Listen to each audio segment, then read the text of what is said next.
On this edition of the Pest Geek Podcast, we're going to be discussing whiteflies with Dr. Catherin Mannion. Pull out your hose and grab your can. We're about to integrate another Pest Geek Podcast. Hi, everybody. Frank Hernandez here, and welcome to the Pest Geek Podcast, bringing you the latest news, products, and politics from today's leading industry pros, offering you their technical marketing and growth strategies to give you, the pest management professional, that killer edge.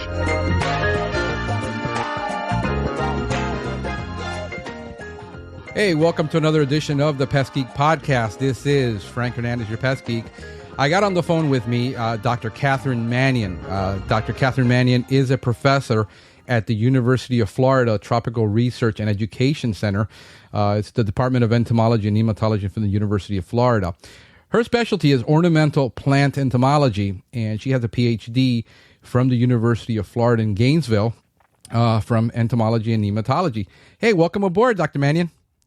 Thank you. Thank you very much.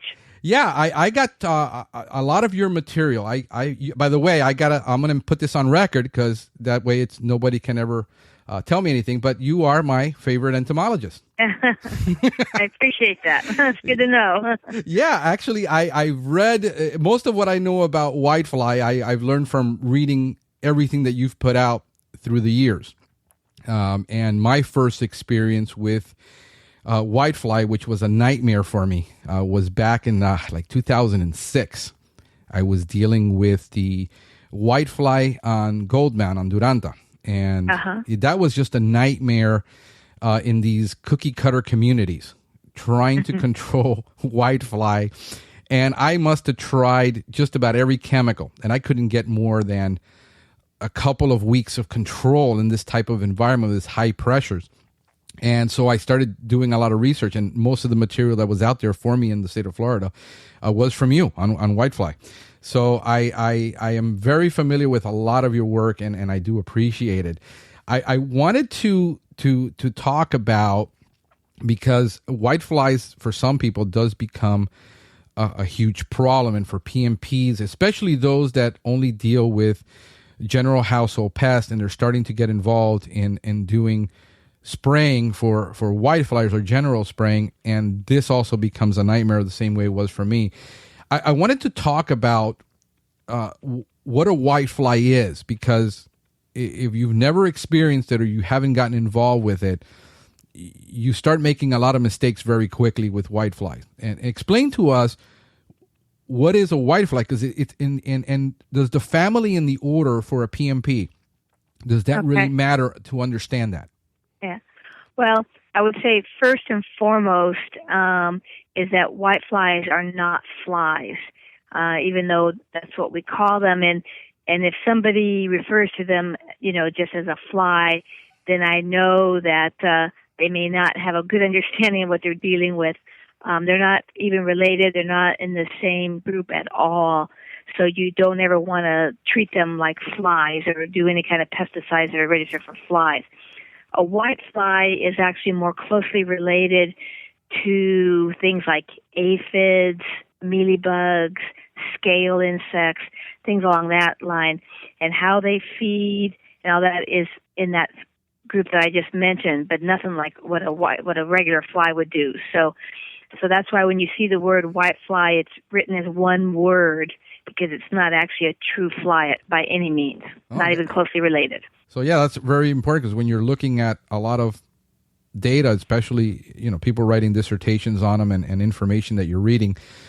Now, let me ask you this, because a thrip is not in the same family or order, but yet it's a sucking, piercing insect, and people will try to treat them the same way in the same process. That's the thrips you asked about? Yes. Yes. Now, thrips are not in that same group that I just mentioned, which are the hemipterans, which you think of are the insects with the kind of sucking mouth parts. A mouth part is like a syringe, or a straw that they can insert into plant tissue and then take fluids or, nutrients from a plant.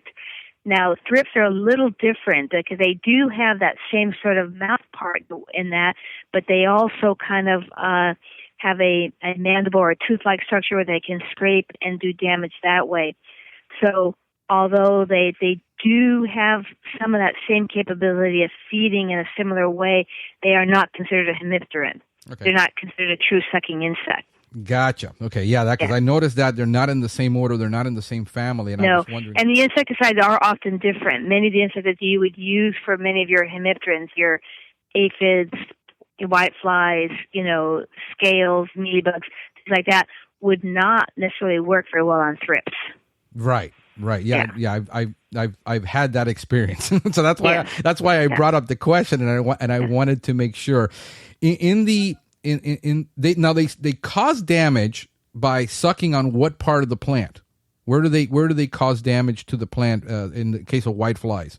In the case of whiteflies, typically they're on the underside of the leaf, and what happens is the adult, of course, lays eggs, and when they hatch out, the little crawler stage, the first one that comes out, wanders around and then starts to basically feed on the plant with this sort of syringe-like mouth part.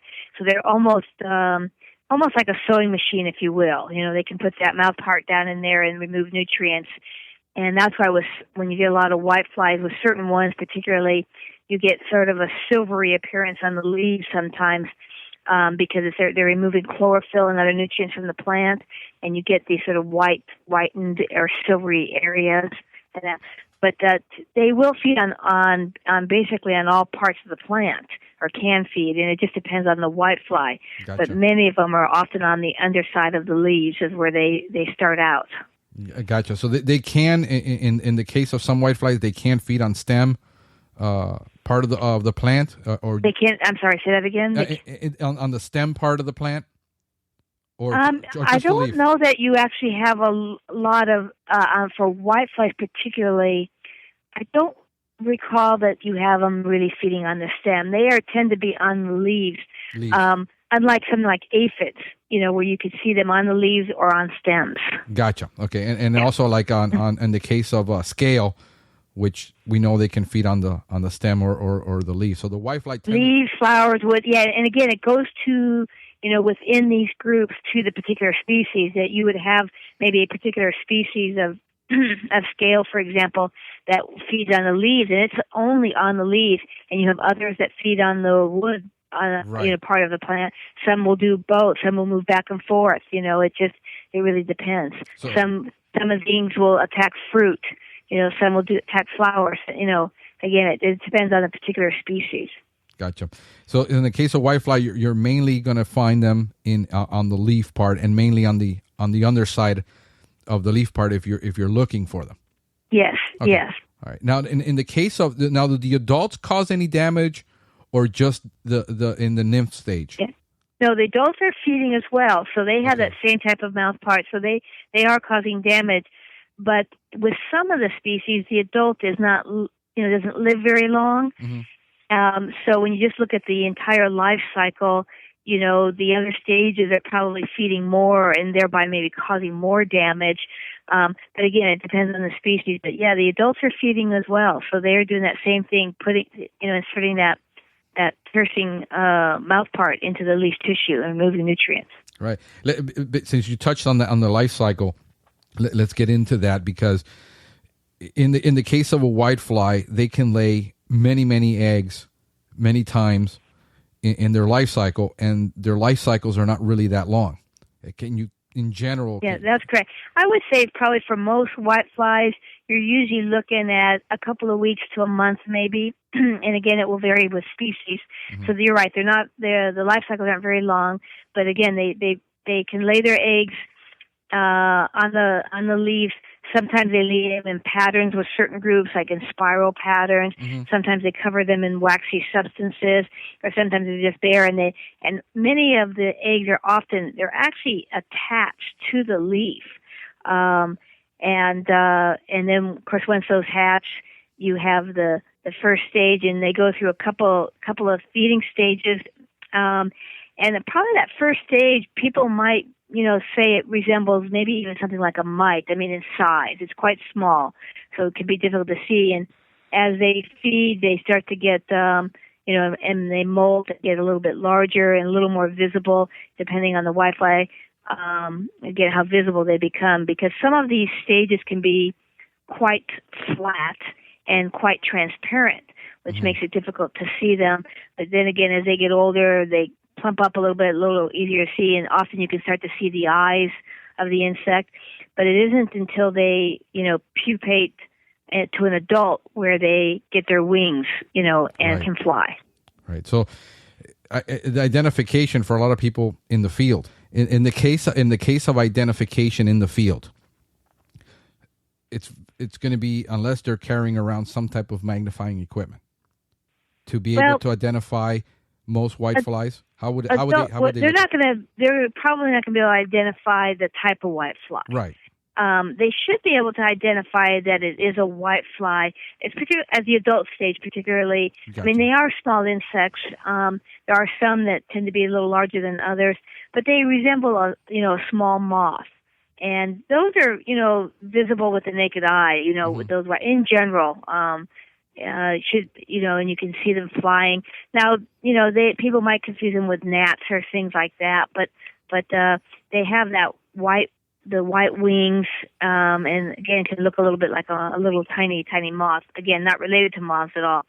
The immature stages, those can get a little trickier because sometimes they are hard to see when they're young because they can be fairly transparent and very flat. And also, I would say the immature stages have a strong resemblance to scale insects. And I think people don't really recognize those as whiteflies and might confuse them with scales because they don't look like much. They just basically look like an oval, on the plant. As they get a little older, you might start to see like some things like eyes or that, but they don't have a lot of the real typical structures that you see in insects. You don't see the wings, the legs, things like that on these things. So they can be a little harder to identify sometimes.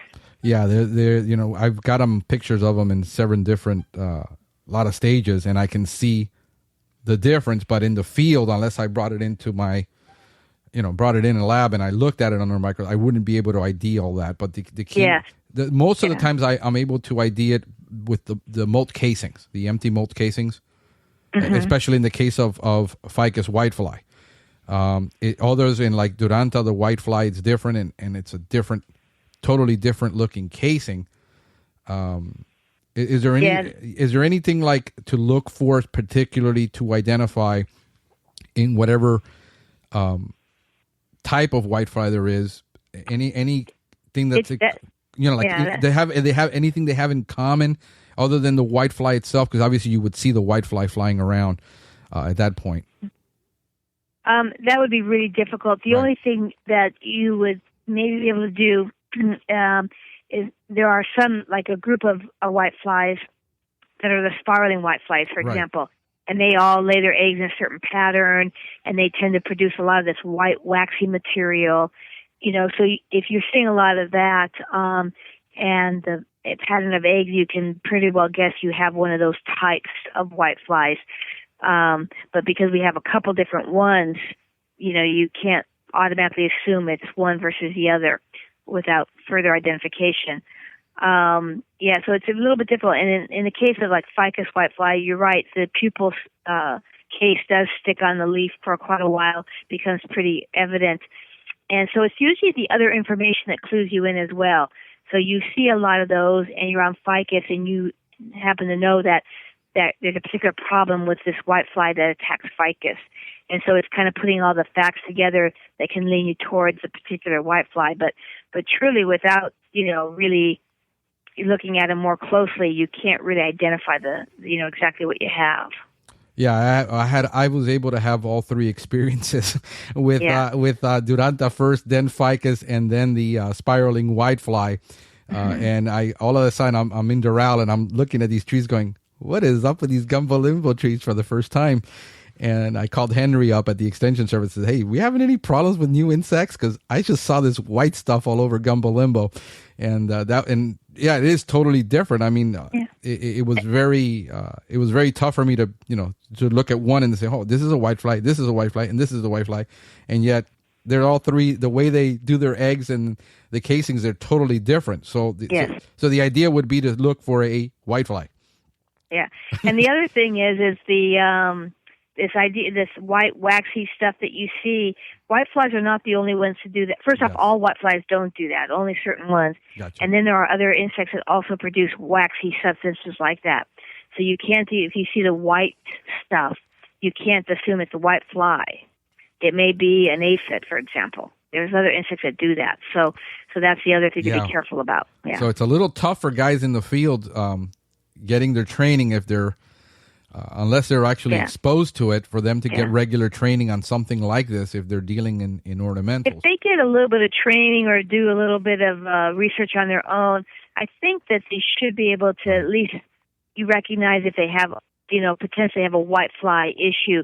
They may not know which white fly, but they, to identify that that's what it is. Okay. And let me ask you this regarding white flies on ornamentals in the United States as just general.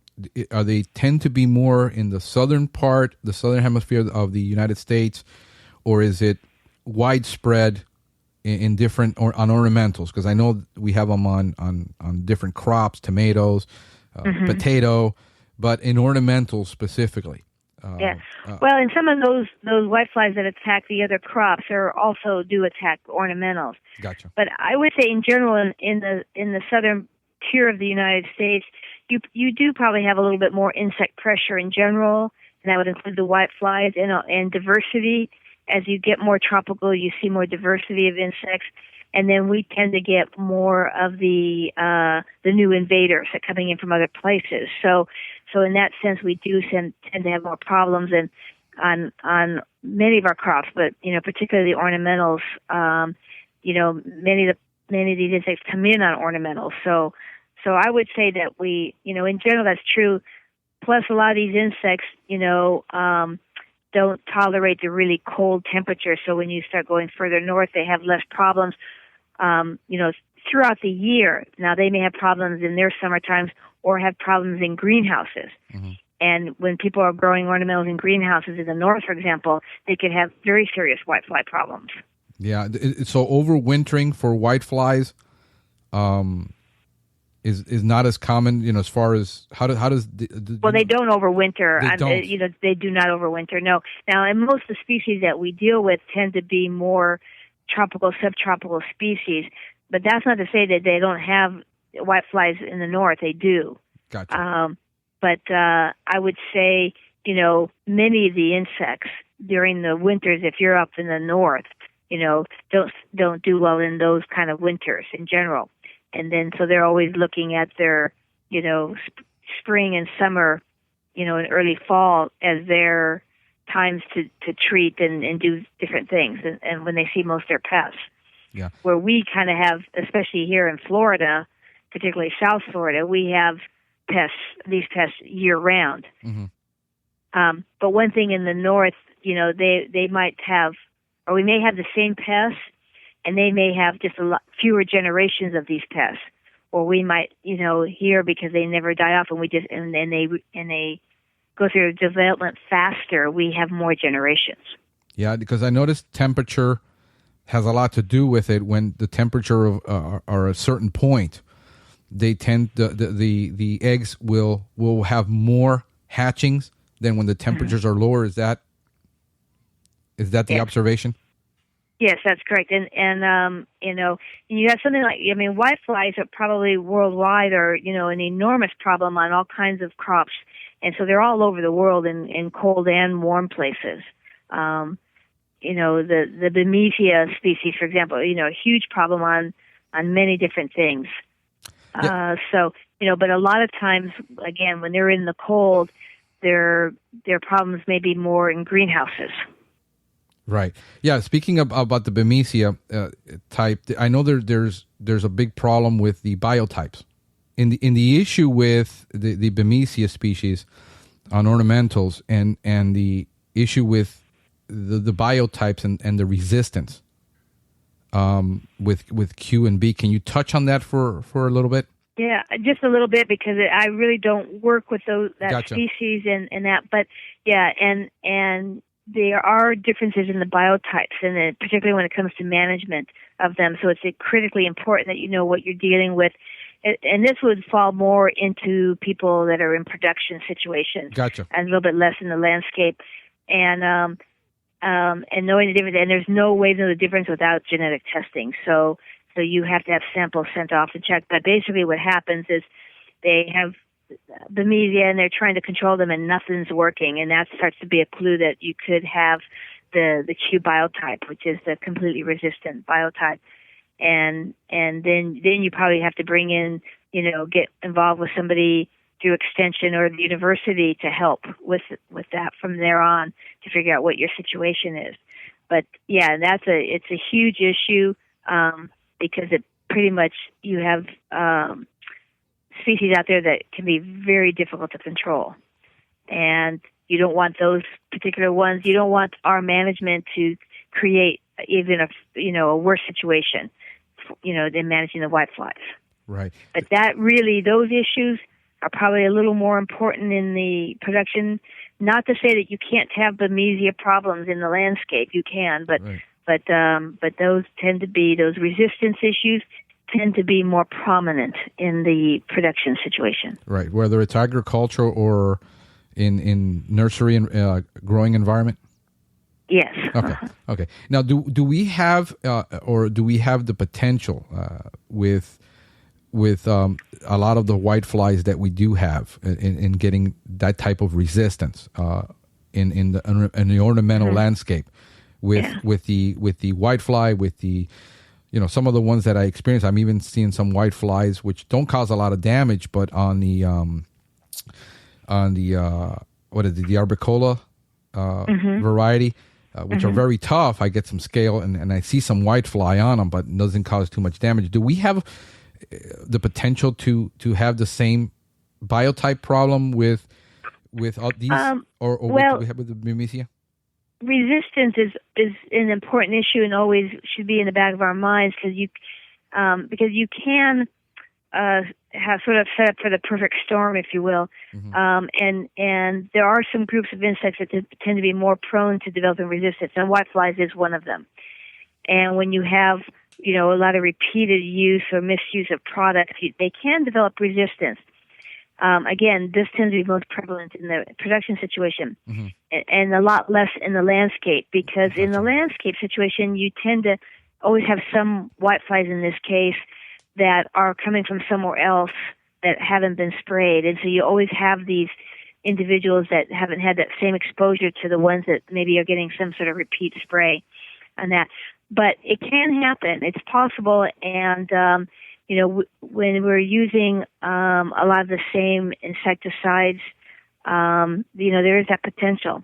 And, we were leaning pretty heavily on certain insecticides that were all in the same group for whitefly management. So, it is an issue. And then you've got to think about if these whiteflies are coming in maybe from other places that have been getting a lot of the same insecticides. That's a possibility of how resistance can get into the landscape as well. So it is an issue. It's definitely not as prominent as in the production situation. It's something we should always keep in the back of our minds. But I wouldn't necessarily, if you're having issues controlling a pest, immediately jump to a resistance issue with whiteflies in the landscape, unless it's Bamesia, because that's kind of a different situation. But with some of these other ones, that wouldn't necessarily be my first guess. It's a possibility, but I might look at other things first before I would look at that. Yeah, my hardest experience was with the gold moundurant in these high pressure environments, because we used even products that supposedly translocate from the leaf through the stem to the other side, and we weren't able to we were spraying these things weekly, and we weren't able to get control for more than 2 weeks where the whitefly was back on. So we said, I either have a resistance problem, or we were on a traditional spray program back then, and then that's after that episode where for about 3 months we were trying all these products and even neonics that supposedly translocate, like TriStar. We weren't able to get more than 2 weeks control on that particular species in that plant. And when I switched over to systemics, on Duranta, I wasn't able to get more than 3 months control, where I could get 10 months control or a year on ficus. We weren't able to get that type of control, so I had to assume it was the plant and not the whitefly. Well, there's a couple of things on that resistance. You said you were, in that case, doing a lot of different products. Well, they're not going to be resistant to all of them. Right. So if they're all not working, then that's pointing to something else. And when you say, like, you were comparing it to get the kind of control you get with ficus whitefly on ficus, you're right. First off, you might have a whitefly there, and I think it's Cardin's whitefly that hits the Duranta, and I haven't done a lot of work with that one. But some species are just plain harder to kill. They just have ways of dealing with insecticide better than others. That would be one possibility, that it's just a tough nut to crack, so to speak. Right. And the other one is the involvement of the plant, because we're beginning to see that more and more, that the plant, some of these insecticides may move better or interact better with the plants than others. And so you've got a couple of factors there. But if you were trying a lot of different products across a lot of different chemical classes and none of them were working, then to me that wouldn't necessarily point to a resistance issue. Right. Yeah. Because that was my first point. I was worried. I said, well, do I have a resistant problem? Because we realized, we're in a high pressure environment where you have that particular one. You had a Duranta bush, one driveway down, and then this one bush that we're treating, 3 driveways across the street are all with Duranta, but they're not being treated. And we were just spraying them, and then we were back the next week, and then we would say, okay, we don't see any more waxy stuff. We don't see any more whiteflies. We're good. 2 weeks later, we're back at it again. These things like if it was never sprayed, it was just totally infested. And I was killing myself trying to figure this out until I finally broke down and decided to start doing. That's when back in 2006, when I started doing root drenching. And with the imidacloprid product, because the other ones were so expensive that we couldn't, from a PMP profitability perspective, this was ridiculous to try to spending this amount of money on one plant that we could replace for a couple of bucks. Yeah. And then we were trying to keep them pretty, and it was just hideous. So that so that's one of the issues, and I wanted to talk about the different methods and the different products, because we're now entering into, everybody is trying to get into the natural, the organic. It's a popular buzzword, and how much of it can we really do as PMPs in that arena versus having good cultural practices and good management practices in trying to cater to that environment where is it safe, is it contaminating, is things like that. We're constantly struggling with that point of view, and to me right now the neonics are the ones that are providing me the best result, and without using a spray program for trying to control whitefly on ficus, where I would have to almost spray them every month, because again, I'm surrounded by other ficus trees that aren't being treated, and they're falling apart. What's in your point of view and in your experience with even protecting beneficials in that case, because that's one of my biggest concerns, and also the fate of these products in the soil. But let's in case versus spraying versus using a systemic as a root drench, what would you consider there to be factors? All right. Well, first off, whenever you're spraying an insecticide, and when somebody says spray, that means that they are applying it to the foliage, or correct, some sort of topical application. In general, those are never going to last long. Those, now there are some exceptions, and it depends on the product, but in general, you're looking at usually a few weeks. Let's just say ballpark 2 to 6 weeks type control. That's what you're looking at, depending on the product, for foliar applications. And so that's why, when you put a foliar spray out or whatever, whether it's the sun or whatever, these products break down, so they just don't last long. And often many of them are only good for 10 days, 2 weeks, that kind of thing. Mm-hmm. Now, many of your foliar sprays are good for a knockdown. They kill quickly. You only want to use your foliar spray when the insects are there. They are not to be used thinking to protect the tree, in case something lands on it.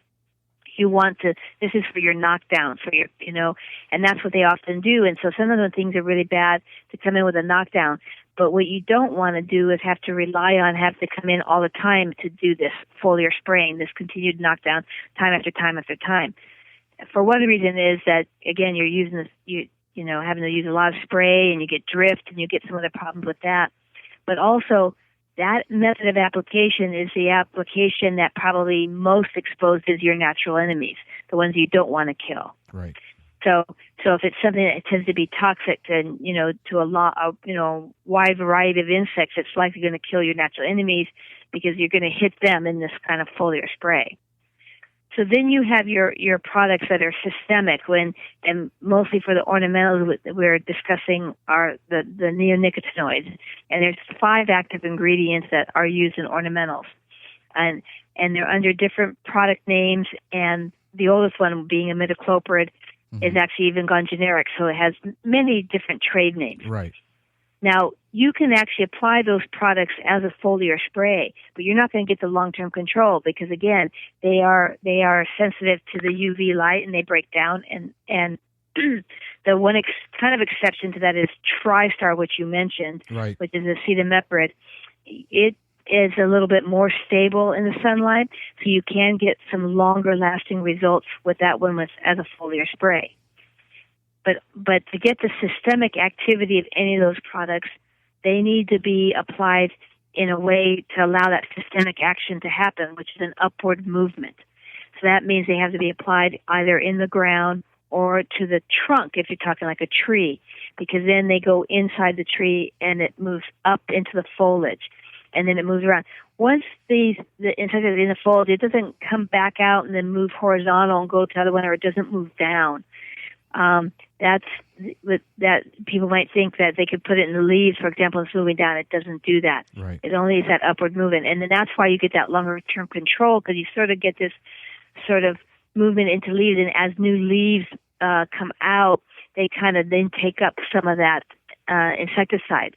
So you're protecting the tree for a longer period of time. So that's why as new insects might show up, then feed on it, they get exposed to the insecticide. In general terms, that is safer for the natural enemies, but when you think about it, it's not absolute, because what happens when a beetle predator eats on a whitefly that's been feeding on a tree that's had a neonicotinoid? So they get exposure that way. So they still can feed on it. And then the more recent concerns, of course, are the things like the pollinators that may get exposure to the insecticides via the pollen or nectars of the plant, and then have an impact on the pollinators. And that's where there's a lot of discussion and research going on right now with the neonicotinoids and their effect on the pollinators. So we don't want that to happen either. Right. The reality is that no matter what you do, you have some impact. So it's trying to make choices that you have where you minimize the negative impact, but still get your job done, still, right, kill your insects. And so it's kind of you have to do your homework a little bit, and it's a bit of a balancing act. I mean, if you have a tree that's, got a lot of, it's front and center, or a lot of, an area, a lot of foot traffic, and you've got insects on there that are producing a lot of honeydew and making a big mess. So you might go in there with something as a foliar spray and knock it down. Meanwhile, also do some sort of systemic application for the longer-term control, because you have to do that. And, hopefully you're going to do it at a time maybe when the tree's not in flowering, so there's less pollinators around, things like that. Try to do some precautions so that you don't have as much impact on the pollinators or the natural enemies. But it's a bit of a balancing act. Yeah. In the case of for spring, because I know a lot of people do both. They'll do the neonic drench, and then they'll spray it with a neonic, the same product. What's the problem there? Well, it's probably not necessary to do. And again, it depends on their situation.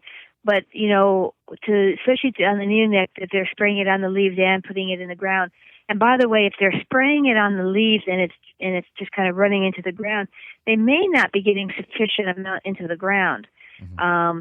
It doesn't take a lot, but one of the key things is using sufficient water when you're using a drenching, so that you got to get that product to the roots, because if it doesn't get the roots, it's not going up the plant. So again, if you feel like you've got enough population on the leaves that you feel like you would really like to get some knockdown, and often with our foliar sprays, if you're not getting really good coverage and all that, you're going to miss some, and that's why your systemic will help you with that and give you a little bit longer term control. So, but as a regular maintenance, I don't see it necessary to do that foliar. Right. And again, depending on what they're using, if they're coming in and often they use pyrethroids, for example, they're killing a lot of things, and they're killing a lot of the natural enemies. And again, really isn't necessary. But again, it really goes back to their current situation. If they don't have a bad situation, they notice they have some whitefly coming, and so they maybe want to do the systemic, and they don't have to do a foliar at all. Right. In the case of this, there's a lot of new products are coming on the market that are natural products, and we've been using for the longest time. Horticultural oil has been available. Now we have products that use mint oils and thyme oils and naturals. There's the impression, and I'm under this impression, that if you're spraying it with something that will kill an insect, even if it's natural, there's less impact to your environment where you're touching it and things like that. But is there really an impact also on the beneficials, even though you're spraying a natural product like a horticultural oil or a natural mint oil or a soap? Mm-hmm. Are you still putting in danger with a frequent spraying the beneficials? Well, it depends. Many of those products tend to have less impact on the natural enemies. Doesn't mean that there's no impact. You could take water and spray, and if you hit some natural enemies and hit them just right while they're feeding or doing something, you could be killing some of them as well. Mm-hmm. But obviously, you're not really having the same impact as if you were spraying a pyrethroid, for example. Gotcha. So that's true. So on the softer products that you tend to have less impact on the natural enemies, but you may still have some. And again, it really depends. Some of them are a little more sensitive than others. I got you. So as far as pollinators, is still the same rule? Well, the pollinators, you're probably, with the softer sprays, you're probably okay, because you're not tending to actually hit them so much. The pollinators, I think the issue has been bigger with the, if you're spraying some of these contact sprays that stick around for a little bit and they get enough exposure to kill them, where the softer things probably are not. But certainly with the systemics that are in the plant for a longer period of time and maybe in the pollen or in the nectars, things like that. Right. Yeah. Because I've been doing, I'm trying to do as much as I can to reduce that impact, and we are moving towards using a lot of the more natural products for plants that we can maybe spray it every 2 months or every 4 months or every 3 months, like that, with a natural product, and we can control it. We won't use a synthetic. Mm-hmm. But again, with certain species, if you can't break that life cycle, you got to make more applications of that product in order to get control. Is that what we're looking at with the more natural products? Well, I think with a lot of the natural products, because they're all done pretty much as foliar sprays, mm-hmm. and they tend not to last long, and you got to get really good coverage. So you're never killing all the insects. Gotcha. You're killing a good part of them, and that may be enough to keep it down for a while. But it's usually something. It's the kind of thing with these softer products. You might have to go in and do maybe 3 sprays, 2 weeks apart or something like that. Yeah. And hopefully through that process, you've knocked down most of them, and then you got to keep a close eye on things and, see if you start to see them coming back or not, and at what point to maybe spray. That's why sometimes, to me, if you've got a really bad situation, you might go ahead and use an insecticide and knock it down, and do your follow up with the softer products, perhaps. Gotcha. Okay, so yeah, they're coming onto the market now. They're more readily available. I'm trying a couple. It seemed to work with some plants. Others we're still having to, because of the pressure, we have no choice but to use a neonic to get long-term control. If not, we're always spraying. So that's always that balancing act that you said. It's a little tough. Bear in mind, some of those things don't work on all the pests, and they don't, and it's highly, it can be a little variable, and maybe more so than what's even on their label, what they say they can do. Yeah. Right. And you always have to, anything that's got an oil base or a soap base or whatever, you always want to be a little careful too. Maybe test it first, because they can, be damaging to your plant as well, especially under these warmer temperatures that we have. Right. Yeah, you can fry the the leaf literally with an oil. It's like putting it in a frying pan. No, definitely. As far as I know, there's a lot of more studies going on, especially here in South Florida, where with our water, I know there's big push to protect the water. With the neonicotinoids going into the soil, what is the fate of these products in the soil, and is it a real huge concern with us, especially here in South Florida, that we have our water table is very, very low, and we have an underground water system.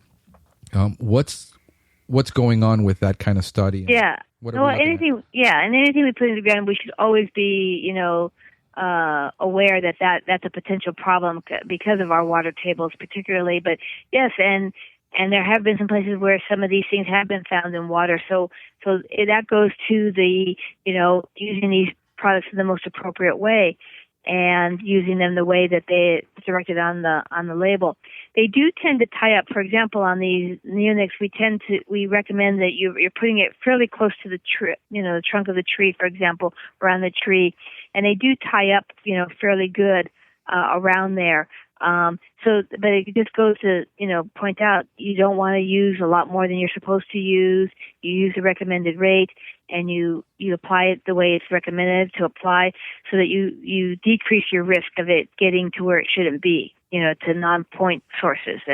And so it's that. But yeah, that is a concern. And, I certainly, there are people that, want to do these kind of applications way too often. Right. And you don't want to do that. Yeah, we look at it on a plant per plant basis.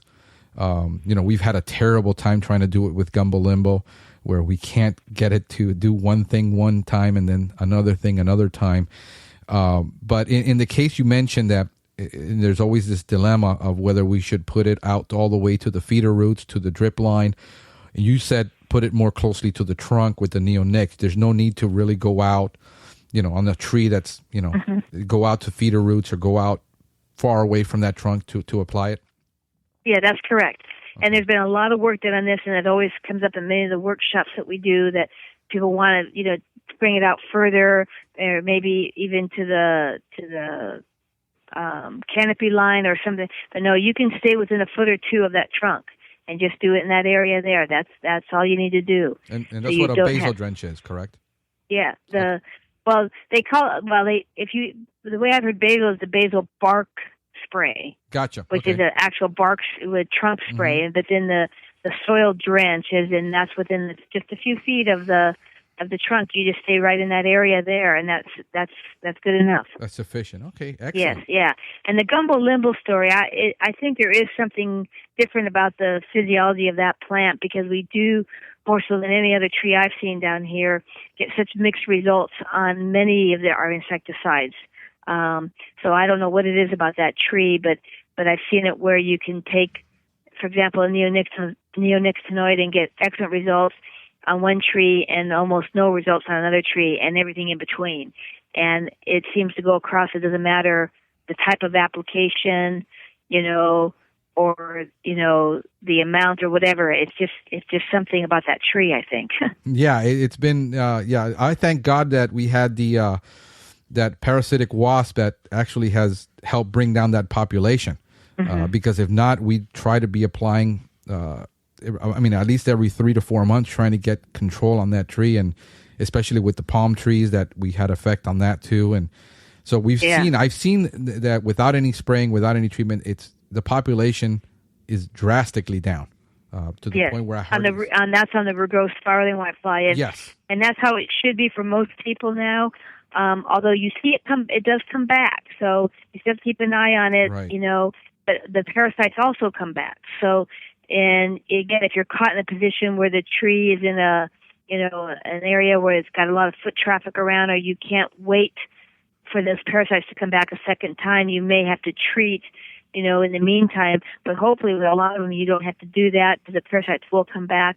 I've had some reports of people starting to have problems, like they had it went away, and they're having it again. Right. And so, again, to make that decision whether you should treat or not, you try not to if you don't have to. But that's just with the spiraling, the regrowth spiraling whitefly. It's not with any of the other whiteflies. But really, everybody should be doing a whole lot less insecticide work for that particular whitefly. Yeah, we've seen it. Well, I think you've pretty much answered anything that I could come up with on this edition, and we're cutting about 40 minutes. I just want to throw in one thing though on your gumbo limbos. You if you're having a lot of problems with gumbo limbos, what we are seeing, especially with the reduction in the spiraling whitefly, the regrowth spiraling whitefly, the croton scale attacks it quite a bit, and it makes the same kind of mess. Not with the white waxy material, but with the honeydew and the sticky stuff, and then the sooty mold. So we are seeing some occurrence of quite a bit of croton scale again. So you may have that on the gumbos as well. Yeah, that's been another one of my biggest problem is the croton scale, because it seems to go on so many other species of host plants. And that's been, but we're pretty much trying to handle it the same way we're dealing with the whitefly is with the drenching on certain species. And in certain, with these cookie cutter communities that are popping up everywhere, that's been a huge problem when everybody plants the same thing. So that's where we're seeing it most is in those type of environments. But yes, it is becoming another problem for us down here. Any last words? Anything you want to throw in that we should know that I haven't asked you? No, I don't think so. It's just the important thing here is making sure you identify what your pest is and then determine what your options are. And sometimes pesticides are necessary, but sometimes you don't have to either. Exactly. Yeah. I think so. Thank you so much for being on the program. I was there on Monday. I think it was Wednesday, but I didn't see you over at the Extension Service. And I was looking for you, but I said, well, we were busy with the class, so I wasn't able to talk to you. But before we did the program, but I greatly appreciate you coming on board and spending your time with us. And I hope that a lot of people get to listen to this and they get educated about it. And at least it will prompt their curiosity to know more about it. Yes, excellent. Thank you so much. Have a great one. All right. Thank you. Bye-bye. Well, thank you for listening to this edition of the Pest Geek Podcast. I want to remind you that the Pest Geek Podcast is on Twitter. We're at Pest Geek Podcast on Twitter.